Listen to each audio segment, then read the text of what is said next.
কক্সবাজার ভাইবে একদমই ভুল করা যাবে না। এটা কক্সবাজার না, এটা পদ্মা নদী। আসসালামু আলাইকুম পছন্দের বন্ধু বান্ধবীগণ, কি অবস্থা তোমাদের? কেমন আছো তোমরা সবাই? লালন শাহ রবীন্দ্র কুঠিবাড়ি ঘুরে চলে আসলাম দুই ভাই মিলে পদ্মা নদীর পাড়ে। শিলাইদহ ঘাট হয়ে চলে যাবো আমাদের সেই গন্তব্যে পাবনা জেলাতে। তো ঘাটে আসার পর নদীর অশান্ত রূপ দেখে আমি মুগ্ধ।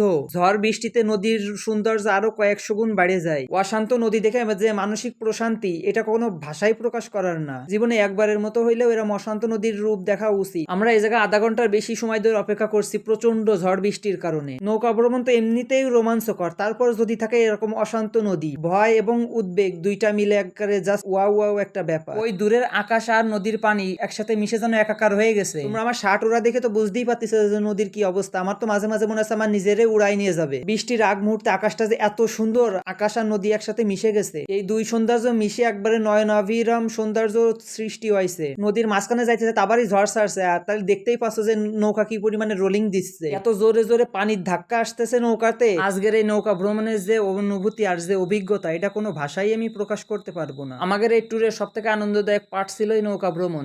এক পর্যায়ে নৌকাতে ভিজাই দিল আমাদের, পানির ঢেউ এসে নৌকায় বাড়ি খাচ্ছে, এদিকে আমরা ভিজে একাকার অবস্থা। এই যে আমার হাতের ডান সাইডে যেগুলো দেখছো, এগুলো সবই স্তরে কলা চাষ করছে। আমাদের নৌকা ভ্রমণটা ছিল প্রায় 30 মিনিটের মতো। জীবনের সব থেকে আনন্দদায়ক স্মৃতিগুলোর ভিতরে এটা একটা।